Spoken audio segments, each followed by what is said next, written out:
لو ان رجلا ان سعد بین الرکن والمقام فصلى وصام ثم مات وهو مبغض لاہل بیت دخل النار. آقا نے ارشاد فرمایا تھا اگر کوئی بندہ جو ہے عجم میں نہیں عرب میں ہی نہیں بلکہ مکہ کا ہی ذکر نہیں کیا، مکہ میں بھی ذکر کیا تو آپ نے حرم کا ذکر کیا، حرم میں بھی وہاں پر آپ نے کہا خانہ کعبہ کے سامنے، خانہ کعبہ میں بھی کس جگہ کا ذکر کیا؟ آپ کہتے ہیں مقام ابراہیم اور حجر اسود کے درمیان بیٹھ کر کے کوئی اپنا مصلی بچھا لے، خانہ کعبہ کو دیکھ لے بندہ تو جنتی ہو جاتا ہے، اس پر اللہ کی رحمتیں نازل ہوتی ہیں. اتنا بڑا انعام ہے خانہ کعبہ کو دیکھ لے گا. لیکن میرے نبی نے کیا ارشاد فرمایا؟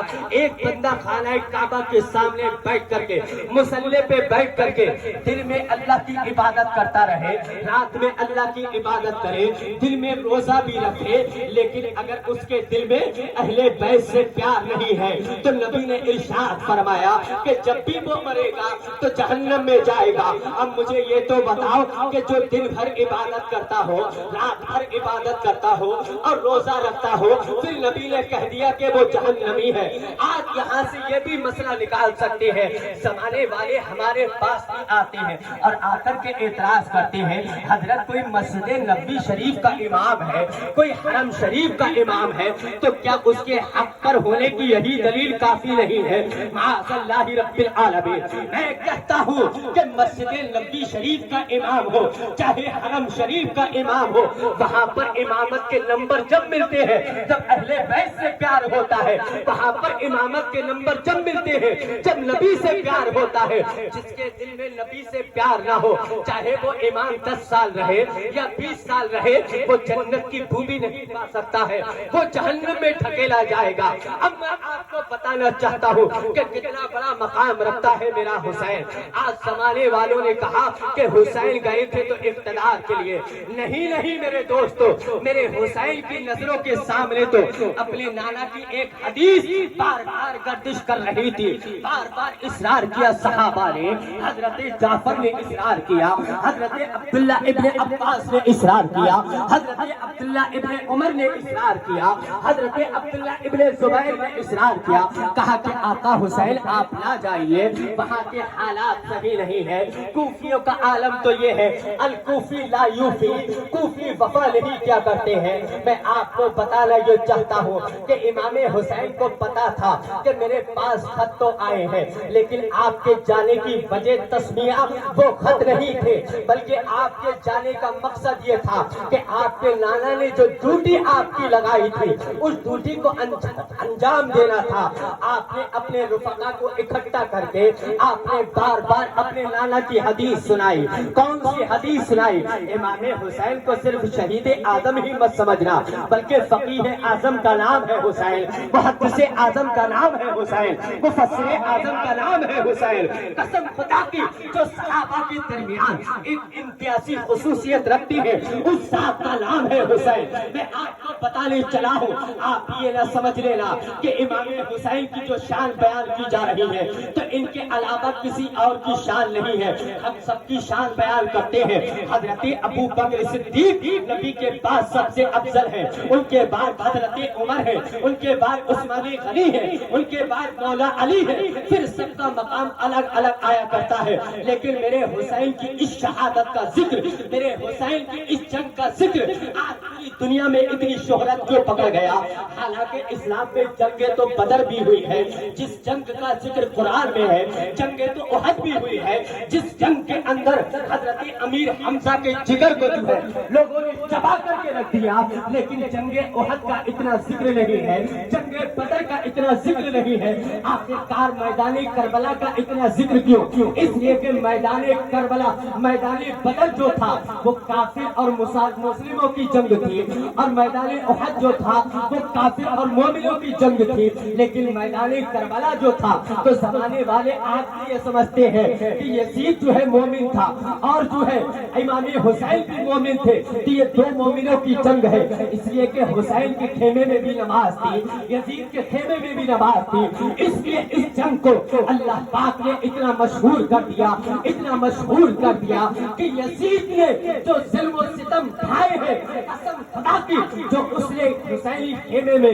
پانی جانے سے روک لگائی تھی، جتنا نہر فرات کے اندر اتنا پانی نہیں ہے جتنا حسینیوں نے حسین کے غم میں آنسو بہا کر کے رکھ دیے ہیں۔ میں آپ کو بتانا چاہتا ہوں کہ میرے حسین نے کیا بار بار حدیث اپنی نانا کی سنائی تھی۔ امام حسین نے کہا تھا کہ میرا مقصد صرف یہ نہیں ہے کہ کوفیوں نے میرے پاس خط بھیجے ہیں، مجھے بار بار دعوت دی ہے، مجھے بار بار مدعو کیا ہے۔ میرے حسین نے کہا، میرے نانا نے ارشاد فرمایا ہے، من رعا سلطانا جابرا مستحلا لحرم اللہ ناقصا لعہد اللہ مخالفا لسنت رسول اللہ یعمل فی عباد اللہ بالاسم والعدوان فلم یغیر ما علیہ بقول ولا فعل وکان حقا علی اللہ ان یدخلہ مدخلا۔ امام حسین نے کہا، میرے نانا نے ارشاد فرمایا ہے کہ تم میں سے کوئی کسی جابر یا ظالم بادشاہ کو دیکھے۔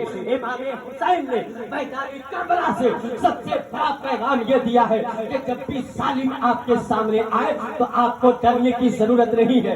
ظالم کی آنکھ میں آنکھ ڈال کر کے بات کرنے کی جرأت یہ کسی اور نے نہیں دی ہے، بلکہ میرے حسین نے عطا فرمائی ہے۔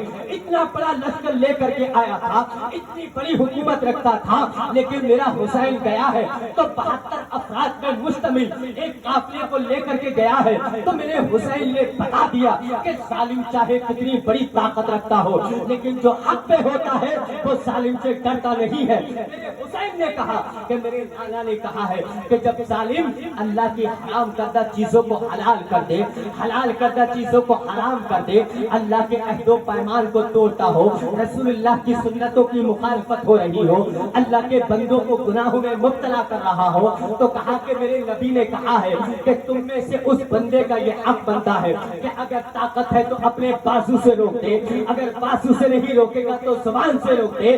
تو میرے حسین نے کہا، میں زبان سے نہیں روکوں گا، پہلے تو اسے سمجھاؤں گا، اگر نہیں سمجھے گا تو میں اپنے بازو کی طاقت دکھاؤں گا کہ یزید تو یہ مت سمجھنا کہ تیرے 22,000 کتے جو میری احاطے کے لیے لگائے ہیں تو حسین نبی کا نواسا ڈر جائے گا۔ میرے حسین نے کہا کہ جب میرا نانا نہ ڈرا مکے میں، میرا نانا نہ ڈرا مدینے میں، میرا بابا نہ ڈرا نجف میں، میرا بھائی نہ ڈرا نجف میں، تو میں کیسے ڈر سکتا ہوں؟ رب کعبہ کی قسم، امام حسین نے کہا اگر ظالم کے خلاف کوئی بندہ آواز نہیں اٹھائے گا تو اللہ تعالیٰ اس ظالم کے ساتھ اسے بھی اس جہنم کے اس گھڑے میں ڈالے گا جو اس کے خلاف آواز نہیں اٹھاتا ہے، جو اس کا حامی بنتا ہے، جو ناصر بنتا ہے۔ تو میرا حسین کیسے رخصت پہ عمل کر لیتا؟ میرا حسین تو عزیمت پہ عمل کرنے والا تھا۔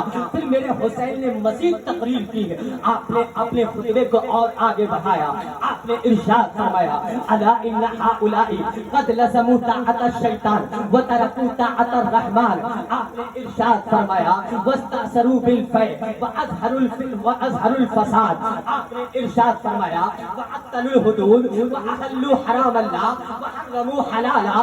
آپ نے ارشاد فرمایا، وانا احق بغیری۔ آپ نے ارشاد فرمایا، اس ظالم یزید نے جو ہے شیطان کی پیروی کرنا شروع کر دی ہے، شیطان کی پیروی نہ کرتا تو شراب کو حلال کیوں کرتا، بہن بیٹی سے نکاح کو جائز کیوں کرتا، وہ جو ہے مکہ المکرمہ اور مدینہ المنورہ پر اس قدر جو ہے صالحہ کو برپا کیوں کرتا۔ میرے حسین نے کہا اس ظالم نے اللہ کی حدوں کو توڑ دیا ہے، شریعت کی حدوں کو توڑ دیا ہے، زمین میں فساد برپا کر دیا ہے۔ تو میرے حسین نے کہا اس پورے زمین پر اگر ظالم یزید کے خلاف آواز اٹھانے کا سب سے زیادہ اگر کوئی حق رکھتا ہے تو کوئی اور نہیں ہے، وہ نبی کا نواسا حسین آدم رکھتا ہے۔ رب کعبہ کی قسم، میرے حسین نے آگے بڑھ کر کے یزید کی آنکھوں میں آنکھیں ڈال کر کے جب آپ نے بات کی ہے، آپ نے خطاب کیا ہے، چاہے لشکر تو 22,000 کا تھا لیکن میرے حسین کی تقریر کو سن کر کے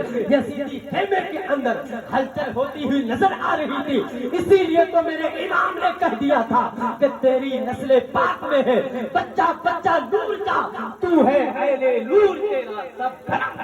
نعرے تکبیر، نعرے رسالت، نعرے حیدری، نعرے غوثیہ، فیضان شہید اعظم، ذکر شہدائے کرب و بلا،